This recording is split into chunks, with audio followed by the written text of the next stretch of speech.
నమస్కారం శశికాంత్ నమస్తే గారు. Nagesh. YouTuber Shanmukh. So already big బాస్‌లో కొంత ఫేము అండ్ దాంతో పాటు అది పాజిటివా, నెగెటివా అనే విషయం పక్కన పెడితే బిగ్ బాస్ తర్వాత అయినా సరే, సో కొన్ని వెబ్ సిరీస్ అవి చేసుకుంటూ కూడా ఏదో లైఫ్ అలా సాగుతూ ఉంది. సో సడెన్‌గా బ్రేకింగ్ న్యూస్ లాంటిది ఒకటొచ్చింది. అవునండి.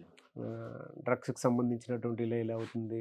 ఇన్ని గ్రామ్స్ ఉన్నాయి దొరికారు. తాకట్టులో ఉన్న బంగారాన్ని విడిపించి ఆ రోజు ఆన్లైన్ రేటుకే మేము కొంటాం. Sharma gold company. అలా బ్రదర్‌ని ఎప్పుడైతే పట్టుకోవాలని వెళ్ళటం జరిగిందో, ఆ ప్రాసెస్‌లో ఇది జరిగింది. అవును. సో అదో చెప్తారు కదా సార్, గన్ షాట్ లాగా 2 పెట్టెలని. ఒక దెబ్బకి. అలా అయిపోయిందనమాట పరిస్థితి. వాస్తవ కోణాలు ఏంటి అసలు ఇందులో జరిగింది? అండ్ బెయిల్‌కి కూడా వచ్చే అవకాశం ఉంది. బట్ షరతులతో కూడినటువంటి కొన్ని ఇలా ఉంటాయని చెప్పేసి అంటూ ఉన్నారు. మీకు తెలిసిన వాస్తవ కోణాలు ఏంటి? ఇప్పుడు ఇది ఒక దెబ్బకి 2 పిట్టల్లాగా అయింది నాగరాజు గారు. మనం మాట్లాడుకున్నట్టు. బేసిక్‌గా ఈ షణ్ముఖ్ యూట్యూబరు 30 లక్షల మంది ఫాలోవర్సు, బిగ్ బాస్ ఫేము అన్నీ ఉన్నాయి. ఓకే. ఈయన బ్రదర్ సంపత్ వినయ్ అని ఒక వ్యక్తి ఉన్నాడు. వీళ్ళిద్దరు కూడా ఏజ్ గ్యాప్ కూడా పెద్ద లేదు. ఒక 2 ఇయర్స్ ఏజ్ గ్యాప్ ఉండొచ్చు ఇద్దరు brothers. Since this guy is making good money, వాళ్ళ బ్రదర్ కూడా లావిష్నెస్‌కి అలవాటు పడ్డట్టు మనకు తెలుస్తుంది క్లియర్‌గా. అండ్ ఇంకోటి ఏంటంటే ఇది వాళ్ళ పర్సనల్ ఇష్యూ అని చాలామంది మాట్లాడుకుంటున్నారు. ఇది పర్సనల్ ఇష్యూ కాదండి ఇది. ఓకే. పర్సనల్ ఇష్యూ ఎప్పుడవుద్ది? ఆ అమ్మాయిని ప్రేమించి పెళ్లి చేసేసుకుంటే అది పర్సనల్ ఇష్యూ అయిపోయేది. ఇది ప్రేమించి మోసం చేసి వేరే అమ్మాయితో పెళ్లి చేసుకొని, ఈ అమ్మాయితో పెళ్లి డేట్ ఫిక్స్ చేసుకొని, మళ్ళీ అక్కడి నుంచి పారిపోదామని డిసైడ్ అయ్యి ఇది పర్సనల్ ఇష్యూ ఎట్లా అవుద్ది సమాజంలో? ఓకే. ఇది ఒక అమ్మాయిని మోసం చేసి ఇంకో అమ్మాయిని పెళ్లి చేసుకొని, ఈ మొదటి అమ్మాయిని ఖచ్చితంగా మోసం చేసినట్టు కాబట్టి ఇది ఒకవేళ పర్సనల్ ఇష్యూ అయితే ఈ అమ్మాయి ఎందుకు పబ్లిక్‌లోకి వచ్చి పోలీస్ కంప్లైంట్ ఇస్తుంది? ఎవరు? Doctor Monica. అవును. Right. So definitely this is not a personal issue. అంటే నేను ఎందుకు చెప్తున్నా అంటే ఇది చాలా విశ్లేషణలు చూస్తున్నాను. అది అయిపోయింది, బ్రేకప్ అయిపోయింది, ఎప్పుడో అయిపోయింది, అది అమ్మాయిదే తప్పు అని కొంతమంది అంటుంటే నేను వాళ్ళకి చెప్తున్నాను. ఇది అమ్మాయిది తప్పా ఒప్పా అన్నది కోర్టులో ఎట్లాగో అది తెలుస్తుంది. బట్ ప్రైమా ఫేసి ఆ అమ్మాయిది తప్పైతే మరి పోలీసు వాళ్ళు ఎందుకు ఎఫ్ఐఆర్ బుక్ చేస్తారు? సెక్షన్స్ ఎందుకు పెడతారు? 420, 376 రేప్ కేసు ఇవన్నీ ఎందుకు పెడతారు? కస్టడీకి అరెస్ట్ ఎందుకు చేస్తారు? ప్రైమా ఫేసిగా పోలీసు వాళ్ళకి కూడా ఇది తప్పు అనిపించింది కాబట్టి అరెస్ట్ చేశారు, ఆ సెక్షన్స్ పెట్టారు. సో యాజ్ ఆఫ్ నో నేను కూడా తప్పే అని అంటున్నాను. కొంతమంది విశ్లేషణలు ఏం చెప్తున్నారంటే వీళ్ళిద్దరు అప్పట్లో మంచిగా ఉండేవాళ్ళు, తర్వాత బ్రేకప్ అయింది, బ్రేకప్ అయిన తర్వాత ఈ అబ్బాయి లైఫ్లోకి వెళ్ళిపోయాడు. మరి బ్రేకప్ అయితే బ్రేకప్ మీనింగ్ ఏంటి? 2 వైపులా ఒప్పుకోవాలి. ఆ అమ్మాయి కూడా ఒప్పుకోవాలి, ఆ అబ్బాయి కూడా ఒప్పుకోవాలి. మరి బ్రేకప్ అయితే మరి ఈ అమ్మాయి వచ్చి మరి కేసు ఎందుకు వేస్తుంది? బ్రేకప్ అయితే ప్రాపర్ బ్రేకప్ అయితే అమ్మాయి వచ్చి కేసు ఎందుకు వేస్తుంది? సో అది బ్రేకప్ కాదు. రివెంజ్ అనుకోకూడదండి. రివెంజ్ అనుకోవటానికి ఆస్కారం లేదండి. ఎందుకంటే ఈ అమ్మాయికి ఆల్రెడీ అంటే మీరు అనేది ఈ అమ్మాయి రివెంజ్ తీసుకుంటాను అంటున్నారా? బ్రేకప్ అయిన తర్వాత మీరు రకరకాల విశ్లేషణలు చూసానని చెప్పేసి అంటున్నారు. అవునండి. వాళ్ళ పాయింట్ ఆఫ్ వ్యూ నుంచి రివెంజ్ తీర్చుకోవడానికి ఇలా చేశారేమో అని వాళ్ళ విశ్లేషణలో అది రివెంజ్ అన్నట్టే చెప్తున్నారు. కానీ నా విశ్లేషణలో అది రివెంజ్ కాదు, బాధ అని చెప్తున్నాను. ఇది రివెంజా ఒరిజినలా అన్నది కోర్టులో తేలుతుంది. ఓకే. సో మీరు చాలా కరెక్ట్ క్వశ్చన్ అడిగారు. ఇది కొన్ని విశ్లేషణలో ఏమంటున్నారు, ఇది రివెంజ్ కూడా అయి ఉంటుంది కదా అనేసి. ఇది రివెంజా లేకపోతే నిజంగా మోసపోయిందా అమ్మాయి అన్నది కోర్టులో తేలుతుంది. అప్పటి వరకు ఒక్కొక్కరు ఒక్కొక్క సైడ్ తీసుకోవచ్చు. నేను ఆ అమ్మాయి సైడ్ తీసుకుంటున్నాను. ఓకే. తప్పకుండా మోసం చేశారన్నట్టు నేను ఫీల్ అవుతాను. నేను ఆ అమ్మాయి సైడ్ తీసుకుంటున్నాను. పోలీసు వాళ్ళని డెఫినెట్గా సపోర్ట్ చేస్తాను. ఇందులో పబ్లిక్ ప్రాసిక్యూటర్ ఎట్లా వెళ్తారు, ఎట్లా వాదిస్తారు, ఈ అబ్బాయి వైపు లాయర్ ఎలా వాదిస్తారు అన్నది చూడాలి. ఓకే. సో నాకేమనిపిస్తుంది అంటే ఇది ప్రాపర్ బ్రేకప్ అయి ఉంటే, మీరు రివెంజా అంటే ప్రాపర్ బ్రేకప్ అయి ఉంటే మరి 6 డేస్లో ఈ అమ్మాయితో పెళ్ళని ఎందుకు పెట్టుకున్నారు? 6 రోజుల్లో ఈ అమ్మాయితో పెళ్ళని చెప్తున్నారు కదా. మరి నిజంగా బ్రేకప్ అయితే మరి 6 రోజుల్లో పెళ్ళి ఎందుకు ఉంటుంది? ఒకవేళ నిజంగా బ్రేకప్ ఉంటే అమ్మాయి వచ్చి మళ్ళీ కంప్లైంట్ ఎందుకు ఇస్తుంది? అమ్మాయి కూడా బ్రేకప్ అయితే మరి అమ్మాయి కూడా ఒప్పుకోవాలి కదా. సో నా పాయింట్ ఆఫ్ వ్యూ అండి. ఇది ఎవరిని మనము కించపరుస్తున్నట్టు కాదు, ఎవరితో వాదిస్తున్నట్టు కాదు. ఇది నా సైడ్ నేను నా స్టాండ్ నేను తీసుకుంటున్నాను. అమ్మాయి వైపు నేను డెఫినెట్గా సపోర్ట్ చేస్తున్నాను. Okay. Okay. Now coming to తమ్ముడు షణ్ముఖ్. ఓకే. ఈ షణ్ముఖ్ మరి మంచి 30 లక్షల మంది ఫాలోవర్స్, బిగ్ బాస్లో ఏదో చేశాడు, దాని తర్వాత మళ్ళీ ఏదో వెబ్ సిరీస్ అని ఏదో షార్ట్ స్టోరీస్ అని ఏవో చేశాడు. మొత్తానికి ఒక కెరియర్ అయితే బిల్డ్ చేసుకున్నాడు, ఒక ఫేమ్ తెచ్చుకున్నాడు ఈ షణ్ముఖ్. లాస్ట్లో ఎంత తెచ్చుకున్నా కూడా దురలవాట్లకి బానిస అయితే ఏమవుతుంది అన్నది ఇది ఒక మంచి ఉదాహరణ సమాజానికి. ఇప్పుడు మన షణ్ముఖ్ మీద కూడా కొంతమంది బాధపడుతూ సపోర్ట్ చేస్తున్నారు. కొంతమంది ఏమంటున్నారు, ఆ రూమ్లో చాలా బ్యాచిలర్స్ రూము చాలామంది వస్తూ ఉంటారు వెళ్తూ ఉంటారు, షణ్ముఖ్ దేముంది తప్పని ఒక ఆయన అంటం జరిగింది.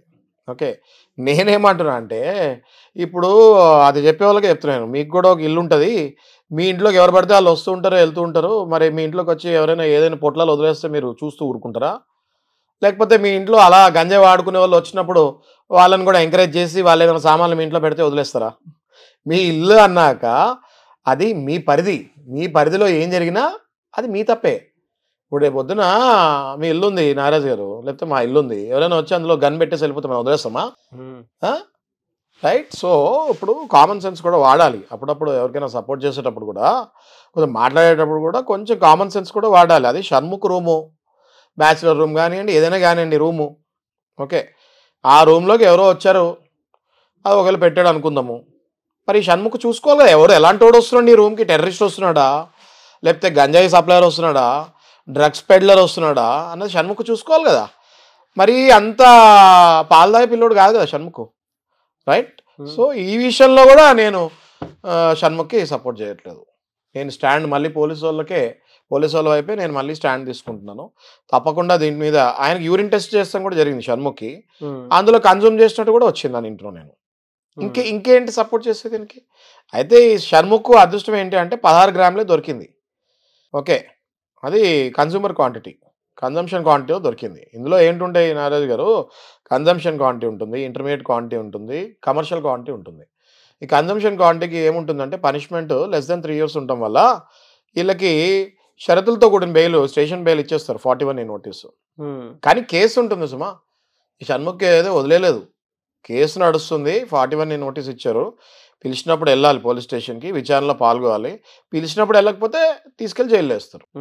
ఓకే, దీనికి ఎలా ఉంటుందండి జైలు? దీంట్లో ఇప్పుడు ఈ షణ్ముఖ్కి దొరికిన 16 grams వరకు అయితే డెఫినెట్గా 6 months నుంచి 2 years వరకు జైలు పడే అవకాశం ఉంటుంది. ఇదే షణ్ముఖ్ ఒకవేళ ఇంకా విచారణ, ఇప్పుడు ఇదేంటిది విచారణ దశలో ఉంది, 41A నోటీస్ ఇచ్చి ఎందుకు పంపించేశారు? స్మాల్ క్వాంటిటీ కాబట్టి. ఈ విచారణలోనే స్మాల్ క్వాంటిటీ కాదు, చాలా పెద్ద క్వాంటిటీస్ ఇంతకుముందు కొన్నాడు అని ప్రూఫ్స్ ఏమైనా దొరికితే ఈ 41A నోటీస్ క్యాన్సిల్ చేసేసి సెక్షన్స్ మార్చేసి ఇమీడియట్గా షణ్ముఖ్ని మళ్ళీ అరెస్ట్ చేసే అవకాశం ఉంటుంది. విచారణ దశలో ఉంది అది. విచారణ అయిన తర్వాత పోలీసు వాళ్ళు ప్రైమా ఫేసి ఛార్జ్ షీట్ చేసిన తర్వాత మనకు అర్థమవుతుంది ఏంటి పరిస్థితి అన్నది. ఇప్పుడు ఈ షణ్ముఖ్ 16 grams విచారణ గట్టిగా అవుతుంది. NDPS యాక్ట్ అంటే narcotic drugs and psychotropic substances act 1985. అంటే 85 అంటే ఇప్పుడు మొన్న 85 వచ్చింది కాదు, అది 1857 నుంచి 1878 నుంచి 1930 నుంచి 3 యాక్ట్స్ ఫామ్ అయినాయి. ఈ 3 యాక్ట్స్ని కలిపి మళ్ళీ స్ట్రాంగ్గా 1985లో ఇంకో యాక్ట్ ప్రవేశపెట్టడం జరిగింది. ఈ యాక్ట్ ప్రకారము వేరే సివిల్ కేసెస్, వేరే క్రిమినల్ కేసెస్ అవన్నీ కూడా ఒకలాగా నడుస్తూ ఉంటాయి. NDPS యాక్ట్ వాటికంటే పవర్ఫుల్గా తీసుకోమని ఇన్స్ట్రక్షన్స్ ఉంది. స్పెషల్లీ ఇప్పుడు మన రేవంత్ రెడ్డి గారు వచ్చిన తర్వాత ఈ డ్రగ్స్ విషయంలో తెలంగాణ స్టేట్ని చాలా అప్రమత్తం చేశారు. ఎవరిని క్షమించదు లేదు, ఎంత హైలీ ఇన్ఫ్లుయెన్స్డ్ ఉన్నా కూడా వదలొద్దు అని చెప్పి రేవంత్ రెడ్డి గారు మొన్నే స్టేట్మెంట్ ఇస్తాం కూడా జరిగింది. ఓకే, సో ఇప్పుడు ఈ విషయంలో హౌ ఇట్ గోస్, పోలీసు వాళ్ళు కూడా అంటే హోమ్ డిపార్ట్మెంట్కి కూడా రేవంత్ రెడ్డి గారు ఫ్రీ హ్యాండ్ ఇస్తాం జరిగింది. ఇందులో చాలా సీరియస్ తీసుకోండి ఈ డ్రగ్స్ విషయంలో మాత్రమని. నేను మీకు ముందు చెప్పినట్టు మన భారతదేశము డ్రగ్స్ విషయంలో చిక్కుకుపోయి ఉంది, చాలా క్లిష్ట పరిస్థితిలో ఉంది.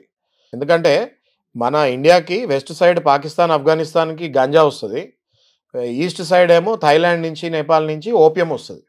ఓకే, మన భారతదేశానికి ఇటు బార్డర్ నుంచి అటు బార్డర్ నుంచి క్రాస్ బార్డర్స్ నుంచి డ్రగ్స్ విపరీతంగా వస్తాయి. అందుకే మనకి ఈస్ట్ బార్డర్ పాకిస్తాన్ దగ్గర నుంచి వచ్చేటప్పుడు పంజాబ్లో డ్రగ్స్ చాలా బిస్కెట్లా, చాక్లెట్లా దొరుకుతాయి. మనకు తెలుసు కదా, పంజాబ్లో డ్రగ్స్ కామన్. సో ఇప్పుడు ఆ బార్డర్స్ నుంచి ఎక్కువ ఫండ్స్ వస్తాం వల్ల, ఎక్కువ ఈ డ్రగ్స్ వస్తాం వల్ల మొత్తం భారతదేశం చాలా క్లిష్ట పరిస్థితుల్లో ఉంది డ్రగ్స్ మీద. అవునండి, వెరీ వెరీ క్లిష్ట పరిస్థితిలో ఉంది. పాన్ డబ్బాలో సిగరెట్ దొరికినట్టు గంజా దొరుకుతుంది. అవును. ఓకే, సో ఈ విషయంలో రేవంత్ రెడ్డి గారు తీసుకున్న స్టాండ్ని నేను పర్సనల్గా చాలా అభినందిస్తున్నాను. స్టాండే కాదు, కొన్ని మంచి యాక్షన్స్ తీసుకొని దాని ప్రభావం పబ్లిక్ మీద పడేటట్టు చేయాలి. ఈ డ్రగ్ పెడ్లర్స్ ఎవరైతే ఉంటారో వీళ్ళకి శిక్షలు ఎట్లా ఉంటాయంటే 10 ఏళ్ల నుంచి 30 ఏళ్ల వరకు శిక్షలు పడతాయి వీళ్ళకి. NDPS యాక్ట్లో సెక్షన్ ప్రకారము 10 ఏళ్ల నుంచి 30 ఏళ్ల వరకు వీళ్ళకి పడతాయి.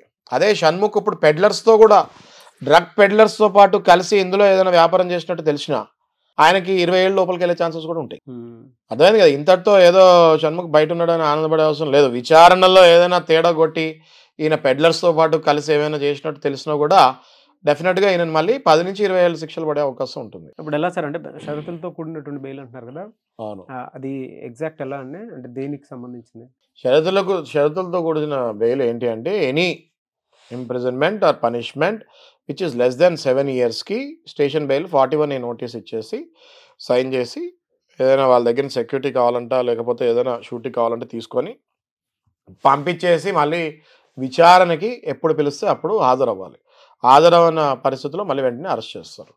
ఈ విచారణలో ఏదైనా తేడా తెలిసి ఇంకా పెద్ద సెక్షన్స్ ఏమైనా ఒకవేళ పడేటట్టు పోలీసులకు అనిపిస్తే అరెస్ట్ చేసే ఛాన్సెస్ కూడా మళ్ళీ ఉంటాయి. మళ్ళీ అరెస్ట్ చేసే ఛాన్సెస్ కూడా ఉంటాయి. వాళ్ళ బ్రదర్ విషయంలో జరిగింది ఏంటి సార్? వాళ్ళ బ్రదర్ విషయంలో it is clear cut cheating case అండి. చీటింగ్ అండ్ రేప్ కేసు అది. ఓకే, ఇప్పుడు చాలామంది ఏమంటున్నారంటే నాగరాజ్ గారు కన్సెంట్, మ్యూచువల్ కన్సెంట్ తీసుకొని ఫిజికల్గా ఇన్వాల్వ్ అయితే కొంతమంది జడ్జ్మెంట్స్ కూడా చెప్పారు విశ్లేషణలో, నేను వింటూ ఉన్నా. ఓకే, కొన్ని జడ్జ్మెంట్స్ తీసుకొని ఆ కేసులో ఇలా వదిలేశారు, ఆ కేసులో అమ్మాయిదే తప్పు, ఈ కేసులో అమ్మాయిదే తప్పు, ఈ కేసులో కూడా అమ్మాయిదే తప్పు అని కొంతమంది విశ్లేషణ ఇస్తున్నారు. నేను దానికి ఆపోజిట్ చెప్తున్నా. మీరు ఇచ్చే విశ్లేషణలు బాగున్నాయి కానీ ఎన్నో జడ్జ్మెంట్స్ మరి దీనికి ఆపోజిట్ కూడా ఉన్నాయి.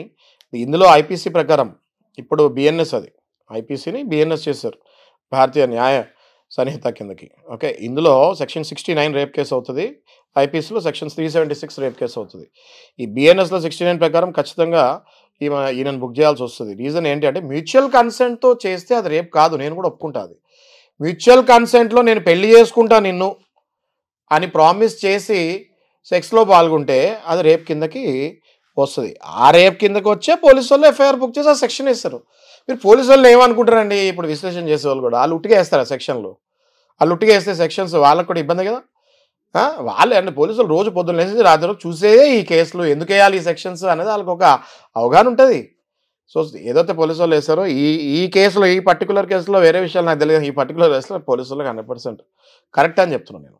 ఓకే, ఇది ప్రూవ్ కూడా చేయాలి public prosecutor. Only case book చేస్తాం కాదు, ఇది పబ్లిక్ ప్రాసిక్యూటర్ గారు ఇది ప్రూవ్ కూడా చేస్తారని నేను అనుకుంటున్నాను. చేసి కఠిన పనిష్మెంట్ పడేటట్టు అని అనుకుంటున్నాను నేను. ఎనీవేస్ థ్యాంక్ యూ అండి, thank you so much Shashikanth గారు. చూద్దాం ఏ విధంగా ఉంటుందో. చాలామంది మాకు అన్యాయం జరిగింది, మేము బయటపడలేకపోతున్నాం అనుకునేటువంటి వాళ్ళు చాలామంది ఉన్నారు. సో మన దాకా వచ్చి మన షోకి పార్టిసిపేట్ చేసేటువంటి వాళ్ళే ఎక్కువ మంది ఉన్నారు. మన షోలో పార్టిసిపేట్ చేద్దాం అనుకునే వాళ్ళు, వాళ్ళని ఆహ్వానించి వాళ్ళకి న్యాయం జరిగేలా చేద్దాం అనేది మన షోకి సంబంధించినటువంటి. సో ఆల్రెడీ ఎవరైనా వీడియో చూసేటువంటి వాళ్ళు, గతంలో నేను ఒక వీడియోలో కూడా చెప్పాను, సో మా ప్రాబ్లం ఇది అని చెప్పేసి ఆల్రెడీ చాలామంది వస్తూ ఉన్నారు. సో దాని మీద మేము వీడియోస్ కూడా చేయడం జరిగింది.